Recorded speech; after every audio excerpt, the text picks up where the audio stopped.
México agoniza ante el entorno educativo. De acuerdo con los resultados de la prueba PISA de la OCDE, el país se encuentra rezagado. Pero, ¿cómo lograr sacarlo de esa brecha? La reforma educativa llegó como el gran sello sexenal que lograría la abolición de ese rezago en el que se encuentra inmerso el país. Pero el rechazo por parte del sector magisterial la ha considerado una medida represiva e ilegal. La evaluación a los docentes ha sido su talón de Aquiles, pero ¿será realmente una reforma laboral más que educativa? Su derogación es el pago por los beneficios electorales obtenidos en la reciente elección. Andrés Manuel socavará la confianza social que lo llevó al triunfo en las urnas. Yo soy Magda Bastida, quédese conmigo, esto es A Fondo.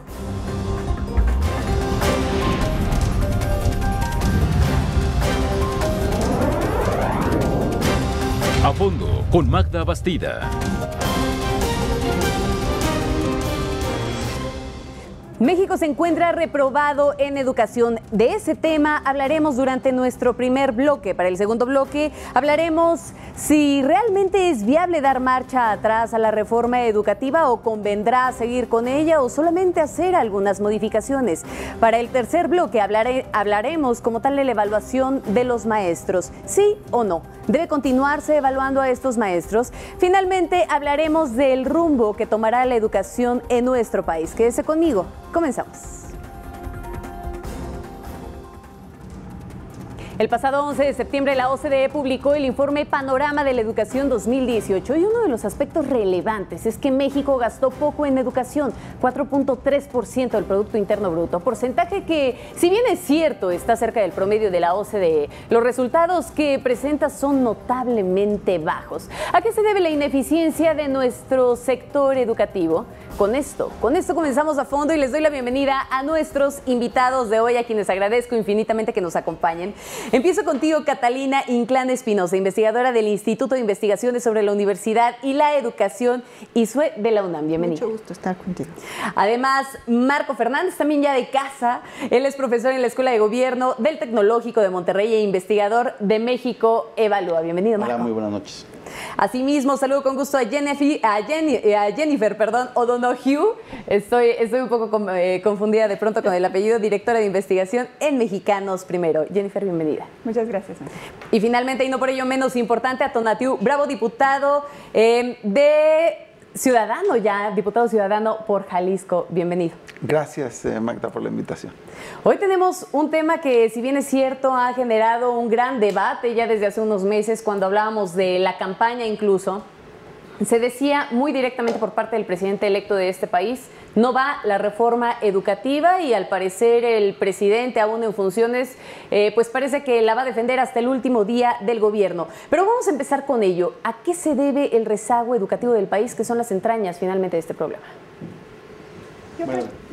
Bueno, adelante, Jennifer. Yo creo que desde nuestra perspectiva en Mexicanos Primeros saben que allá nos dedicamos a hacer investigación precisamente sobre ese tema del derecho de los niños y niñas a aprender. Y desde nuestra perspectiva lo que ha faltado es un enfoque en los niños. Suena ridículo tal vez pensar en un sistema educativo que no tiene un enfoque en los niños, pero realmente no hemos enfocado en lo que los niños necesitan. No nos hemos preguntado qué necesita un niño para estar en la escuela, para aprender en la escuela, para participar en la escuela. Y la verdad es que tenemos mucha evidencia sobre lo que necesitamos, pero no nos dedicamos a asegurar que estas cosas lleguen a las escuelas, pasen en las escuelas. Y estoy hablando aquí de la formación de los maestros, del acompañamiento que se da a los maestros para que no estén en su labor solos, el liderazgo en las escuelas, el currículum debe ser más flexible, más participativo, la autonomía en las escuelas para que puedan tomar decisiones de acuerdo a sus contextos. Y de nuevo, como una red de apoyo. Entonces, cómo desde la supervisión ofrecen ese tipo de asesoría técnico a las escuelas. Pero mucho estamos hablando de otras cosas, pero muy poco estamos hablando y asegurando que esas cosas pasen y que pasen en la escuela. Fíjate que es curioso lo que mencionas, porque justo cuando estábamos incluso en campaña, poco veíamos que se hablara de los niños. Entonces les pregunto, ¿es realmente esta una reforma laboral o una reforma educativa? Bueno, yo creo que se ha dicho que es una reforma laboral. Yo desde mi punto de vista difiero de esa afirmación. Sí tiene un aspecto laboral, pero no es lo único. O sea, creo que el argumento de reducirla a una reforma laboral es el argumento políticamente correcto de aquellos que denostan a la reforma educativa y no quieren aceptar también la parte que tiene de contenido educativo. ¿Hay problemas serios en cómo se ha implementado? Claro que sí. Hay discusiones que se van a tener, espero, a profundidad y con base en la evidencia y no la ideología o la ocurrencia del momento. Ojalá que sea así, para poder ir a hacer los ajustes de una política que es nodal para el país. Seguimos teniendo problemas de falta de equidad de oportunidades educativas, de un generalizado problema de aprendizaje, por eso están esos números de baja calidad educativa, y de una pobre inclusión del sistema educativo. Estos tres problemas, que ya vienen de tiempo atrás, fueron lo que motivaron la discusión de la reforma educativa, en donde hay muchas cosas que seguramente discutiremos sobre cómo los aspectos que se hicieron, cómo se implementaron y demás. Y estos mismos tres aspectos, desigualdad, mala calidad o falta de aprendizajes y una pobre inclusión, son los que están motivando supuestamente la discusión que se viene de una nueva política educativa en el discurso del gobierno entrante. Marco, ¿mejoró la calidad educativa a raíz de la implementación de esta reforma? En el margen hay cosas, hay señales encontradas. Hay estados, por ejemplo, que a partir de las pruebas estandarizadas nacionales, en este caso Planea, muestran señales de mejora. Estoy pensando, por ejemplo, en Sonora o Puebla, dos de los estados emblemáticos en donde se hicieron algunas cosas que sí mejoraron. No, uno quisiera que mejoraran más rápido, pero hay que aceptar que sí hay mejores resultados en términos del aprendizaje. Hay otros estados que, tenemos un desastre, y en las pruebas internacionales, en PISA, seguimos estando prácticamente estancados, y el propio BID, en una nota educativa que hizo de comparación de los análisis de PISA en América Latina, señalaba de manera preocupante que si México no aceleraba el paso, pues van a venir muchos países. Perú está haciendo cosas importantes, mientras nosotros, por más que decimos que hacemos, no avanzamos con la velocidad que quisiéramos. Diputado, ¿por qué se impuso a la fuerza esta reforma educativa? ¿Fue realmente por intereses políticos o por alguna situación económica incluso? Bueno, yo lo que creo es que la reforma, teniendo buenos propósitos, buenas intenciones y atendiendo un tema de crisis, la educación en el país está viviendo una crisis que se ha prolongado a lo largo de varios años. No es reciente, pero se ha profundizado. Esa crisis se evidencia en la falta de resultados que has comentado, Magda, y que están medidos internacionalmente. A esa crisis se responde con una reforma, pero el modelo para echar a andar la reforma es un modelo de corte autoritario que lesiona efectivamente a uno de los actores fundamentales de la misma, que es el maestro. Preguntarle entonces algo en ese sentido, en el tenor de lo que está mencionando. Usted me dice que hay como tal ese trasfondo que lesiona a los maestros, pero ¿realmente es entonces más importante el asunto magisterial que el estudiante ante la situación educativa? No, Magda, si me permites nada más redondear la idea. La forma en cómo se hizo la reforma efectivamente puso en el banquillo de los acusados, o pareció que eso ocurrió, a la mayoría de los profesores. Y los profesores, efectivamente, el magisterio, se sintió lesionado. Eso no quiere decir que muchos de los contenidos de la reforma no sean los adecuados. Y eso no quiere decir que tenemos que perder de vista que el fin de toda reforma debe ser la calidad de la educación, el cómo sacas de la crisis el nivel educativo que tiene el país. Y estoy de acuerdo yo en que esa reforma no se debe limitar exclusivamente a los aspectos laborales. ¿Ha fallado su implementación? Ese es el problema fundamental. Pero entonces, en esencia, está bien. Ha fallado la implementación, y al fallar la implementación, golpeas a uno de los actores que es clave para poder recuperarla. Yo lo que creo es que no se debe de confrontar, ni necesariamente son contradictorios, el interés laboral con el interés de la calidad educativa. Ahí donde sean contradictorios, debe imponerse precisamente lo que establece la Constitución, es decir, que es el Estado quien lleva la rectoría de la educación. Bien, ahora que menciona el Estado, quien lleva la rectoría de la educación, por primera vez también el artículo 3º, habla de que el Estado es garante de una educación de calidad, Catalina. En este sentido, ¿realmente está cumpliendo con esta constitucionalidad como tal el Estado o está faltando la misma? Me parece que esta reforma hizo un diagnóstico de lo que pasaba en el sistema. Diagnóstico, pero no solución. Hizo parte de un diagnóstico y dice hay que ajustar estas tuercas, ¿no? O sea, identifica las tuercas que hay que ajustar. Casi siempre se identifican las mismas tuercas.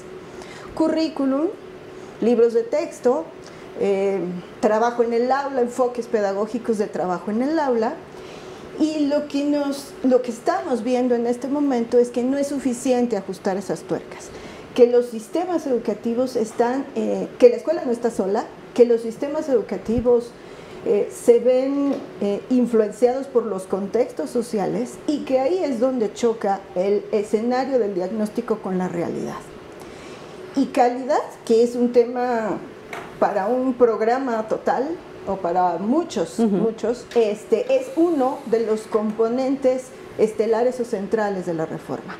No necesariamente el único componente, pero sí es un componente discutible. El problema con el término de calidad es que parece que nunca es alcanzable, ¿no? Es algo que pasa de la infraestructura y ya la logramos, y ahora los libros de texto ya lo logramos, y ahora los planes de estudio ya lo logramos, y aunque logremos todo, siempre es inacabado. Déjame preguntarlo así entonces, Catalina, y pongo la pregunta sobre la mesa para que de manera abierta puedan opinar sobre ella. ¿Qué implica entonces una reforma educativa calcada sobre otras reformas más que han fracasado de la misma manera?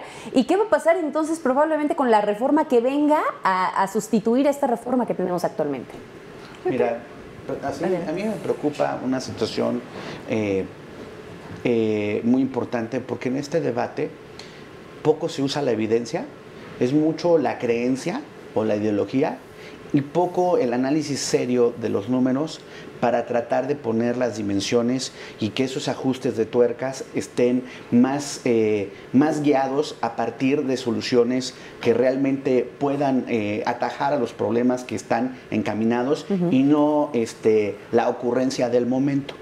O sea, cuando nos dicen, bueno, a ver, el concepto de la calidad, por supuesto, puede ser un concepto muy complejo y tiene varias aristas, pero hay una parte que es básica.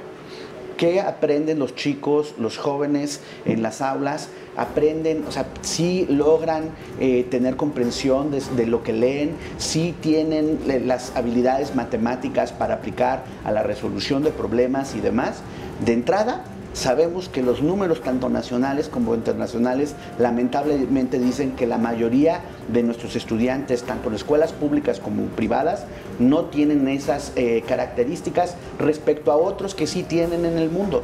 Y eso, por ejemplo, que es una de las cosas básicas, o sea, uno dice, bueno, a ver, ¿por qué? ¿Dónde están las razones de estas deficiencias en el aprendizaje? Y son multifactoriales, pero un elemento básico es poder lograr tener mejores docentes en el aula que puedan ayudarles a tener un mejor aprendizaje. Lo voy a plantear así, Marco, y en una respuesta cerrada. ¿Quiénes son los culpables del rezago educativo, los maestros o el sistema? No, yo creo que decir que son los maestros es un simplismo. Creo que hay problemas muy serios del sistema educativo que se tienen que atender. Parte de ese problema sí tiene que ayudar a la formación de mejores docentes, pero no decir que son ellos solos los culpables sería de un simplismo absoluto. Se ha satanizado entonces el trabajo de los maestros, se ha satanizado el actuar dentro de las aulas educativas. ¿El culpable? El sistema educativo. Con eso volvemos. Tras su triunfo electoral en julio del 2018, Andrés Manuel López Obrador fue muy claro y dijo que la reforma educativa debe derogarse, debe cancelarse, y como tal también ya en la Cámara de Diputados hubo una discusión bastante fuerte en donde se dijo que ni una coma, ni una sola coma debe de quedar de la reforma educativa. Pero ¿será esta la mejor decisión? Marcha atrás a la reforma educativa, y en este bloque empiezo con usted, diputado. Yo lo que creo es que en primer lugar hay que recuperar al actor central. El actor central de la reforma es el maestro. La reforma va dirigida a los estudiantes, pero sin tener al profesorado del lado de lo que hay que hacer, sin recuperarlo con ese rol central, nosotros creemos que estamos lejos de poder alcanzar el propósito. ¿Cómo lo recuperas? En primer lugar, tomando en consideración su trabajo, su esfuerzo, sus puntos de vista en los diagnósticos que realices, y tomando en consideración que a la hora de implementar la reforma, él va a ser una de las piezas claves para que ésta pueda tener éxito. ¿Es entonces una negociación? No, no se trata de subordinar los propósitos académicos a un planteamiento de carácter sindical. Se trata de entender que en el proceso de enseñanza-aprendizaje, un actor clave es el profesor. Y podemos decir lo que queramos aquí, pero en la escuela urbana o en la escuela rural que quieran, el profesor juega un rol fundamental. Hay que recuperarlo, y después de recuperarlo, hay que trazarnos propósitos de calidad y metas que permitan avanzar en la realización de las mismas. Bueno, se lo pregunto si es necesario negociarlo, porque hace unos días Esteban Moctezuma decía que esta reforma tenía que negociarse directamente con los maestros, ¿no? Él va a ser el próximo secretario de Educación, y era un tema fortísimo el que él planteaba, porque decía que iba a negociar con los sindicatos para modificarle especialmente la ley de servicio profesional docente. Entonces hablamos nuevamente de esta injerencia, sí, por parte de los maestros, pero lo que siempre da miedo es que como tal el control de la educación lo vuelva a tener el sindicato en lugar de realmente el sistema educativo en favor de los niños. No, alrededor de eso yo soy muy claro. La reforma educativa debe tener la rectoría del Estado mexicano, y la rectoría del Estado mexicano implica no entregarse a una negociación exclusivamente con una de las partes. Respetamos y hay pleno respeto al ámbito laboral y sindical, pero eso representa solamente una parte. Una reforma educativa no se puede resumir exclusivamente a esa dimensión. Jennifer, te veo meditativa.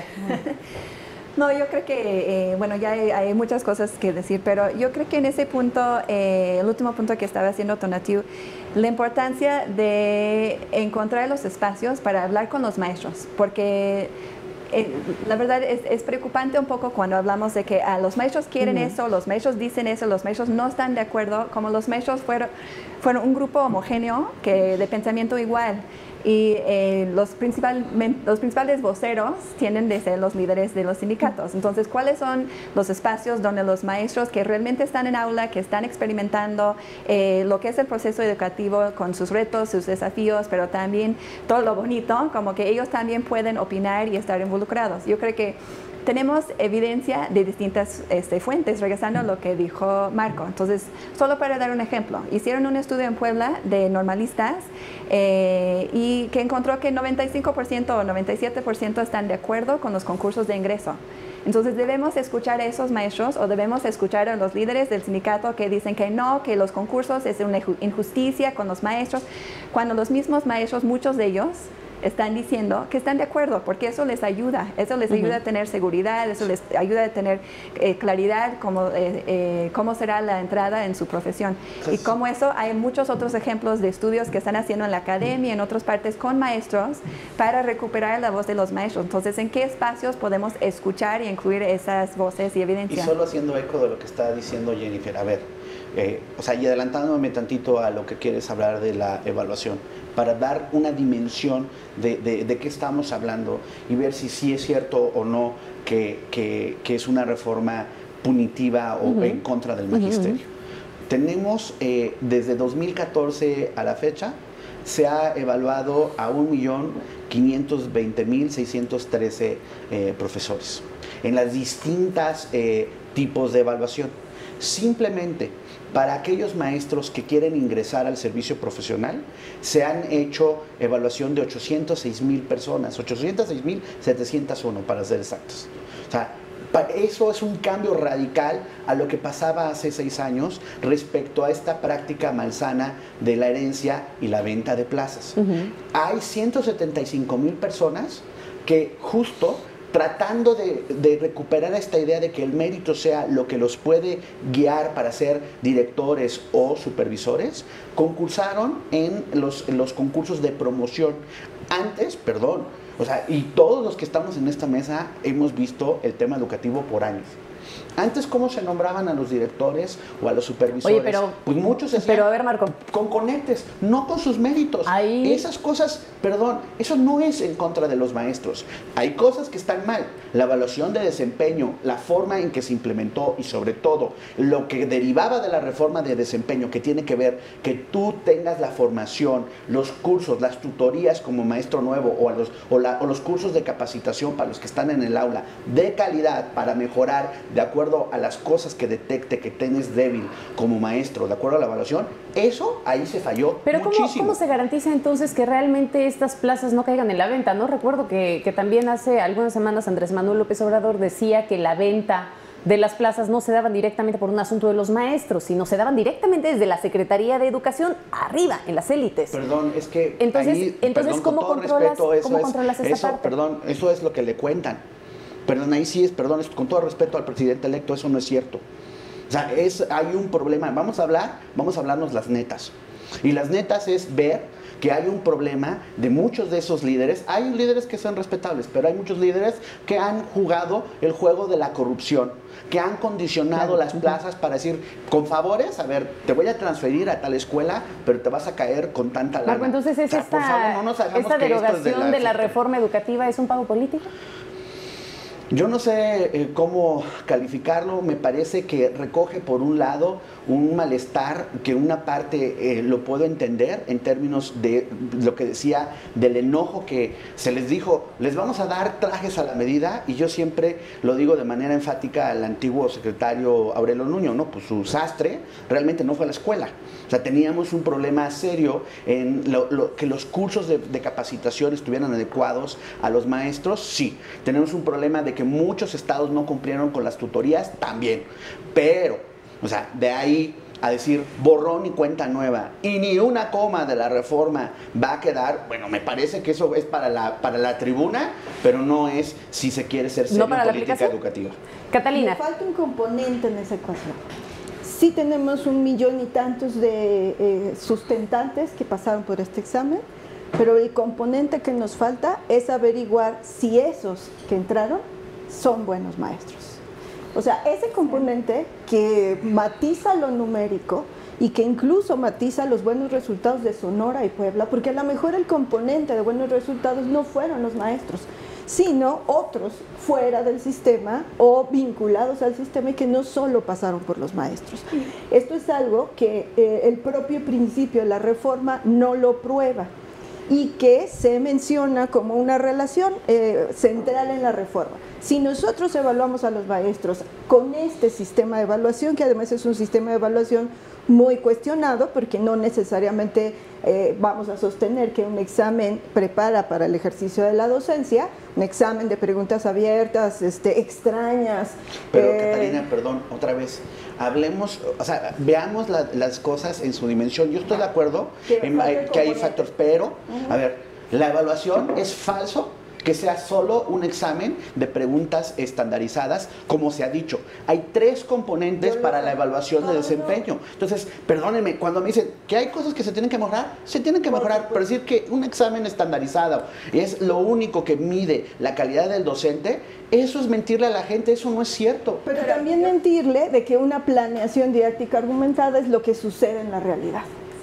O sea, algo que yo pongo en un papel y que digo, podrá suceder esto, si todo lo que hay alrededor se da, entonces también es falso.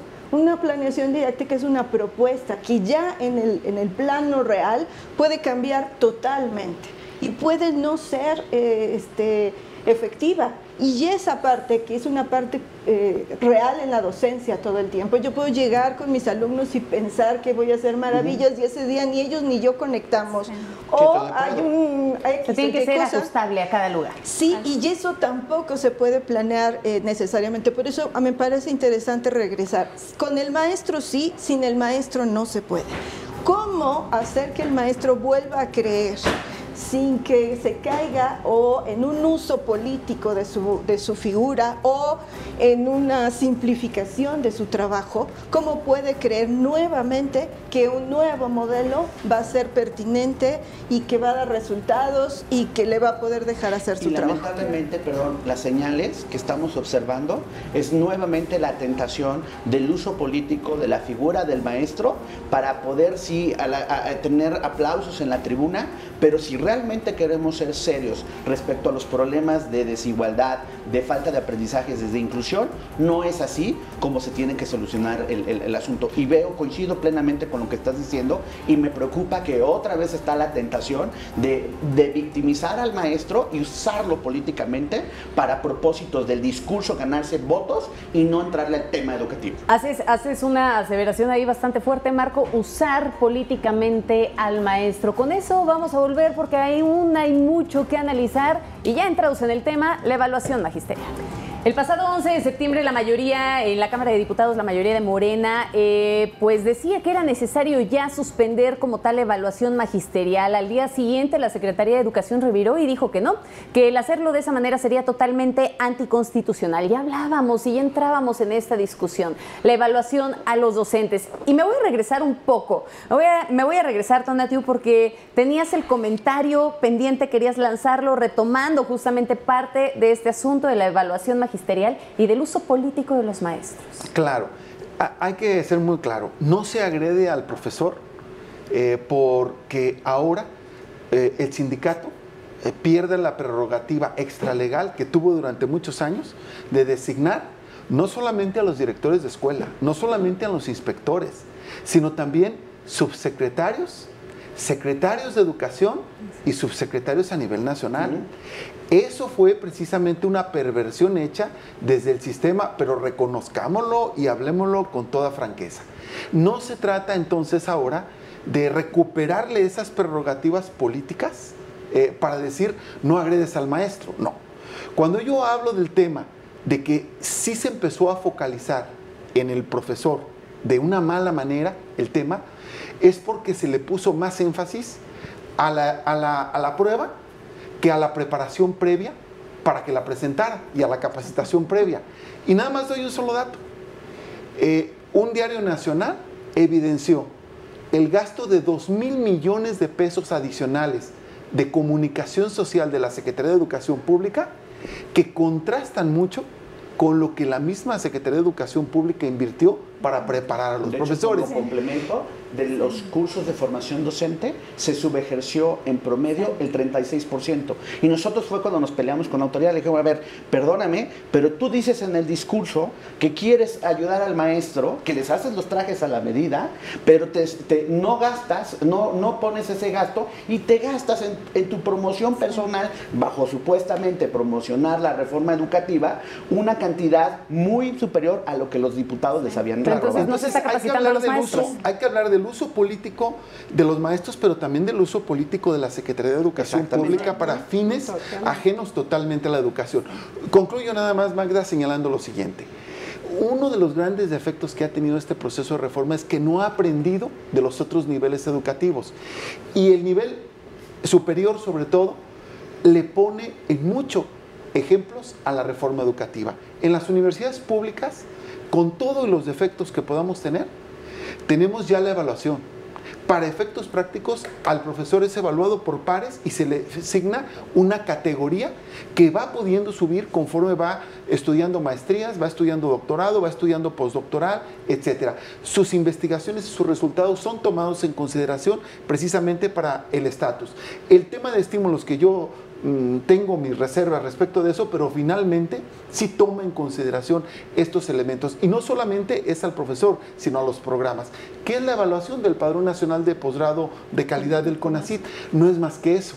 Entonces, yo aquí concluiría esta parte simplemente señalando que el nivel básico debe aprender de cómo se ha conducido la evaluación en los niveles superiores de educación como un ejemplo o una toma de nota de cómo se podría hacer exitosamente. Pero, diputado, yo sé que usted es experto en esa parte, perdón, Jenny, ya no quiero molestar, pero nada más rapidísimo.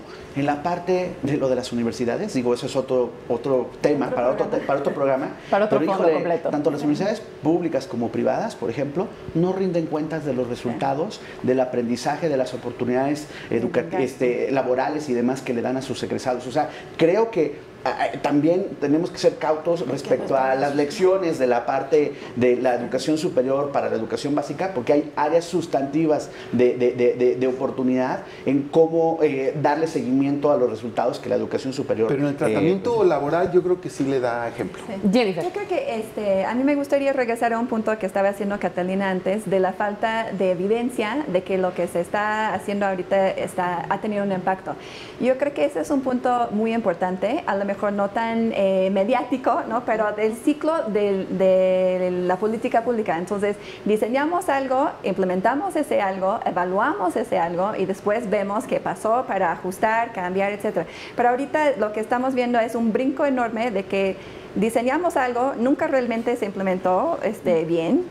La verdad, la implementación en esos 6 años ha sido deficiente en casi todos los casos. Y ahorita, sin evaluar y sin tratar de aprender de lo que hemos hecho, estamos diciendo que debemos tirar todo a la basura y empezar de nuevo. Entonces, si en los concursos, por ejemplo, no tenemos evidencia de que un maestro que entró por concurso tiene mejores resultados con sus alumnos que otro que no entró por ese mecanismo, tenemos que, antes que decir que los concursos no funcionan, entonces no debemos hacerlo, ¿por qué no evaluamos? ¿Por qué no evaluamos y vemos, ¿no? Que sí es cierto, ¿no? Que un maestro que entró por concurso está funcionando. Pero ahí, digo, en la promoción de una cosa que hizo mi colega Rafael de Hoyos y su colaborador Estrada, acaban de publicar un artículo en Nexos en los que ellos demuestran, esa es la primera evidencia de que maestros que fueron seleccionados a partir de los concursos sí tuvieron un impacto positivo en el aprendizaje de los alumnos. O sea, todavía se tiene que mejorar, pero de que hay las primeras señales de que se pueden hacer las cosas bien y que tendríamos que mejorar muchísimo la evaluación, y ahí una de las cosas que la autoridad entendiera, hacer pública la información para que los académicos, la gente de sociedad civil, los propios órganos del legislativo pudieran tener esos insumos y calibrar, eso no lo hace la SEP. Sí, yo creo Perdón, solo para terminar. Yo creo que también otra parte de eso no es que el concurso, no debemos ver como que los componentes como aislados, porque el concurso es un primer paso. Entonces, si pensamos que con el concurso es suficiente, claro que no. Y en los estados, algunos que mencionó Marco al principio, que hemos estado viendo avance, agrego también Campeche a esta lista, que ha tenido un avance importante. Esos estados están acompañando a sus maestros. Entonces, entran por concurso, pero hacen un compromiso con sus maestros de nuevo ingreso, con los directores de nueva promoción, para estar con ellos, para estar siempre con ellos, porque reconocen que si el concurso va a tener el impacto que queremos, necesitan también agregar los otros componentes para que funcione. Dos cosas más. Recordemos que en este ejercicio no solo ingresaron los estudiantes formados en las escuelas normales, también ingresaron profesionistas de otras áreas afines. Entonces, ese matiz es importante. Tampoco perdamos de vista que esta valoración solo duraba 4 años. O sea, yo, docente recién egresado, tengo 4 años para trabajar y mantener mi trabajo, porque afuera es una cosa difícil, ¿no? Afuera no hay un mercado de trabajo para mí, afuera no hay una oportunidad para mí, entonces tengo que trabajar para esto. Y el siguiente es que lo que sabemos es que los 5 primeros años de la vida de un docente son centrales en el desarrollo futuro. Estos elementos son importantes. Y voy a regresar al asunto de la reforma y de lo que se gastó. Si una reforma tiene que pasar por los medios de comunicación y la mercadotecnia para convencer a los otros que es buena, es una reforma mala, automáticamente. La reforma per se necesita ser buena porque de entrada es buena. Pero yo creo que ahí otra vez tendremos que matizar. Primero quiero tomar el tema que dices de los maestros y los que estuvieron también concursando que no eran de las normales. A ver, las últimas 4 generaciones de normalistas en total han tenido 101,491 personas. Las plazas que se asignaron por concurso en educación básica en los últimos 4 años son 147,688. ¿Qué quiere decir? Que ni siquiera asignando, suponiendo que todos los normalistas pasaran el concurso y a todos se les hubieran asignado las plazas, tenemos un déficit de 28,710 personas para cubrir los puestos que se están jubilando y demás. De entrada, ¿eso qué señal? Señale que la autoridad otra vez no planea correctamente la política educativa, no está viendo cuáles son sus tasas de jubilación, cómo los vas a sustituir. Un último punto, respecto a que la política, una política educativa es buena, no necesita promoción. Lamentablemente, y otra vez volvemos a lo mismo, por intereses, o sea, de un lado y del otro. Pésimo el uso político del entonces secretario y el abuso del presupuesto para proporcionar.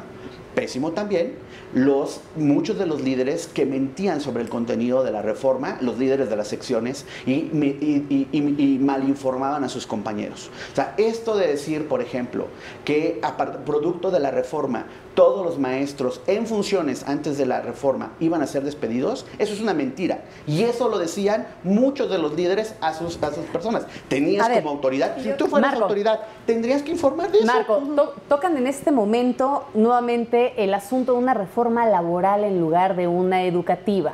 Uno de los grandes talones de Aquiles de todas las reformas han sido los sindicatos. Hace rato hablábamos y decíamos, ¿cómo evitar que los sindicatos tomen el control, se impongan a una reforma de fondo realmente educativa? Y yo les pregunto, ¿cómo lograr, con base en todos estos argumentos que están poniendo sobre la mesa, que los maestros que de pronto faltan 2, 3, 4 días dejen de hacerlo sin tener como tal este castigo, que es lo que se está evitando, ¿no? Que sean castigados desde esta perspectiva, que sean humillados y que verdaderamente estén comprometidos en las aulas? Claro, yo creo que hay que ser muy claros. Número 1, la evaluación llegó para quedarse. O sea, aquí nadie está argumentando, o al menos yo no argumentaría, que el replanteamiento de la reforma pasa por hacer a un lado la evaluación.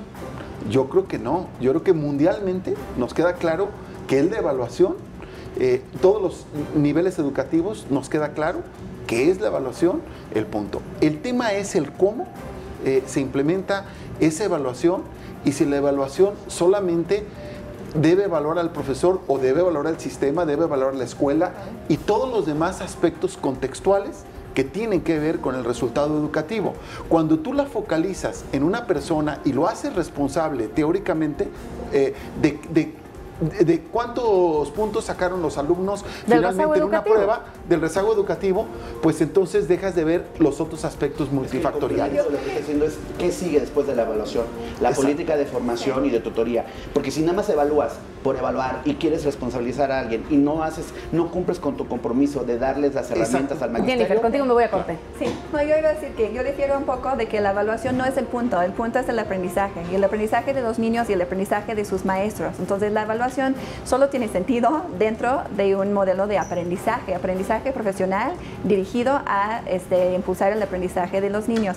Y yo también quería regresar a otro punto de antes, de que si tienes que gastar para promover una reforma es una mala reforma. No estoy de acuerdo. Yo creo que el gobierno tomó una mala decisión de gastar en promoción y no gastar en implementar bien, porque yo creo que si el gobierno hubiera dirigido el dinero a que cada maestro de nuevo ingreso tuviera un tutor en sus primeros 2 años, que cada maestro que tuvo resultados destacados en la evaluación recibía el incentivo económico prometido, si cada tutor, docente que se desempeñó en el papel de tutor recibió el pago prometido. Entonces, todos esos momentos, el gobierno fue perdiendo el apoyo. Puede ser poco apoyo, pero el apoyo que tenía al principio. En los primeros años, muchos maestros se registraron para ser tutores, se certificaron para ser evaluadores, vieron nuevas oportunidades para desarrollarse profesionalmente, pero después vieron que el compromiso del lado del gobierno no estaba, y eso fue la decepción.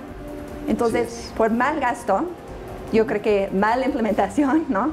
Y por eso tenemos ahorita la situación que tenemos. Yo no estoy de acuerdo que tener que gastar en promover significa que la reforma era mala. La reforma tiene muchas cosas que son ciertos. La tutoría docente, ahorita por primera vez en la ley dice que el maestro tiene derecho a una formación de calidad.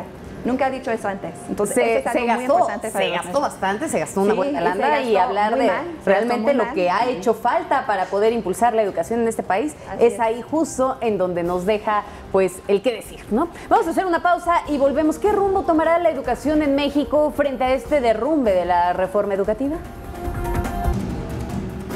¿Debe derogarse o ajustarse la reforma educativa? ¿Qué rumbo tomará la educación en nuestro país? Estamos en el bloque final, el de las conclusiones en esto que es A Fondo. Y si me lo permites, empiezo contigo, Catalina.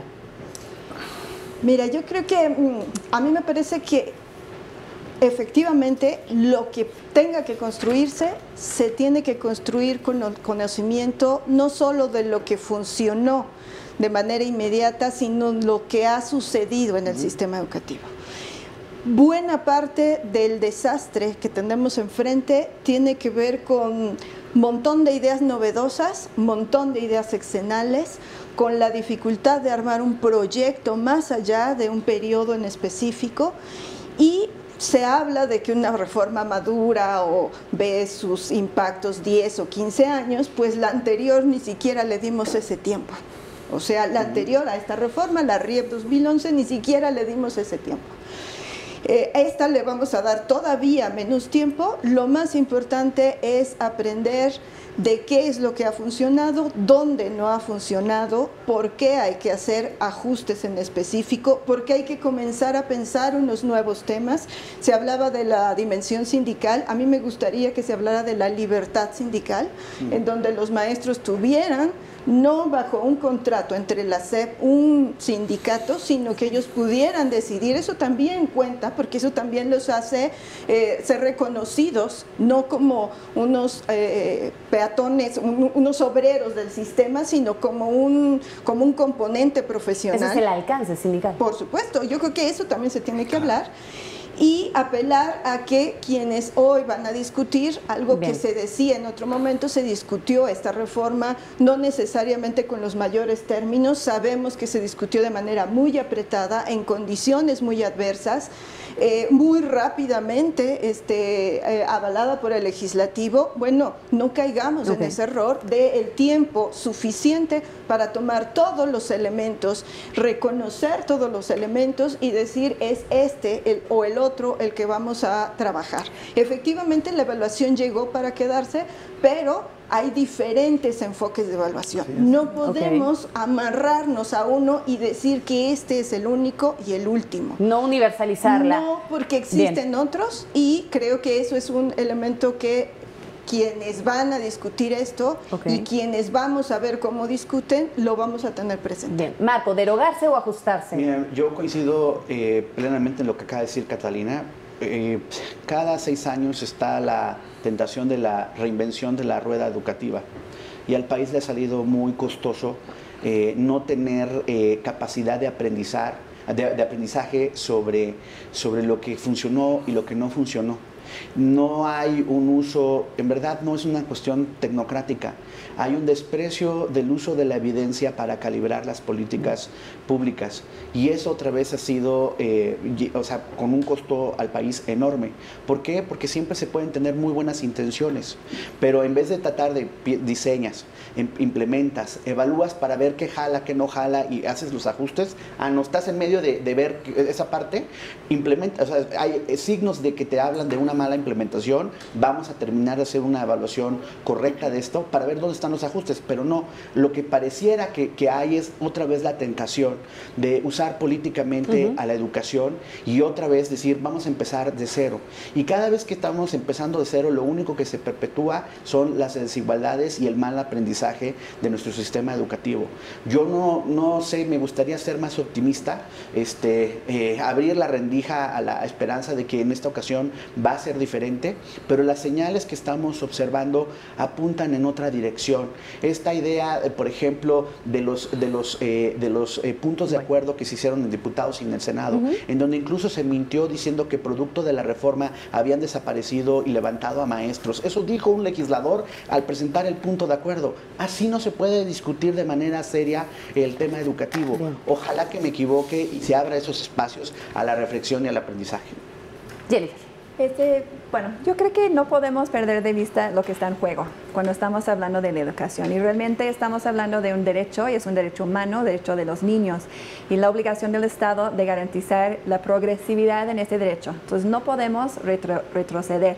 Eso es algo muy importante. Y hablar de derogar, hablar de abrogar, la verdad no nos dice cómo vamos a progresar. ¿Qué vamos a hacer para construir una nueva política pública, si tiene que ser nueva, o fortalecer la política pública que tenemos actualmente? ¿Y cómo vamos a hacer eso de nuevo con base en evidencia que ya han mencionado mis colegas aquí? También yo creo que estamos ante, bueno, con cualquier cambio de gobierno estamos ante una nueva oportunidad. Y ahorita estamos con un gobierno entrante que tiene un enfoque en equidad, que tiene un enfoque en inclusión, en participación. Entonces es una gran oportunidad, pero también yo creo que estamos enfrentando un gran riesgo. Y ese riesgo es que de nuevo nos enfocamos en conversaciones sobre las leyes, el marco regulatorio, y no pensamos lo suficiente sobre qué tenemos que hacer para que esos cambios, esa equidad, esa inclusión, participación, realmente llegue a cada escuela del país. Porque eso es lo que no hemos podido en los últimos años. Y de nuevo, la discusión ahorita es sobre leyes, pero ¿cómo vamos a cambiar la realidad? Y eso lo hacemos fortaleciendo los agentes de cambio. Los agentes de cambios que seguramente son los maestros, son las familias, también son funcionarios intermedios. Entonces, ¿qué estamos haciendo para trabajar en las burocracias estatales, por ejemplo, las autoridades estatales, para fortalecer a esos actores, fortalecer a organismos sociales? Tiene que ser un proyecto social. Un proyecto social. Me quedo con eso, Tonatiuh. Yo creo que sí se necesita replantear. No veo condiciones para que el proceso que se arrancó pueda llegar a buen puerto. Yo creo que debe haber un replanteamiento de la reforma educativa. ¿Hacia dónde debe dirigir ese replanteamiento? A lo que hemos coincidido todos en que se debe plantear. Poner por delante el proyecto educativo nacional que permita que la educación salga de la crisis que se encuentra, de los niveles educativos en los que se encuentra, y que realmente responda a las necesidades de calidad de lo que requerimos. Poner por delante, pues, también los derechos de los niños, la educación como el principal derecho del Estado social mexicano. Eso es muy importante. Evaluación sí, pero una evaluación integral, no de carácter punitiva. El tema, por ejemplo, simplemente que se comentó aquí, ¿por qué solamente van a producir profesores las normales? De eso ya debería quedar superado. Todas las universidades del país, públicas y privadas, debemos de contribuir a poderlo realizar. La reestructuración de la que hablo, es decir, el replanteamiento, debe tener como centro la recuperación de la rectoría del Estado en materia educativa. Pero esa rectoría, Magda, debe incluir al federalismo educativo, es decir, a los estados. Hay estados que han avanzado significativamente y hay que aprender de ellos. Hay buenas prácticas ahí. Hay estados que se han rezagado, de acuerdo, o retrasado, pero no tienes que amarrar a todo el país a la situación específica que hay. Y por último, un tema que me parece muy importante. Todas las fuerzas políticas del país tenemos que hacer un compromiso en torno al tema educativo. De otra manera, el país mismo puede perder su viabilidad.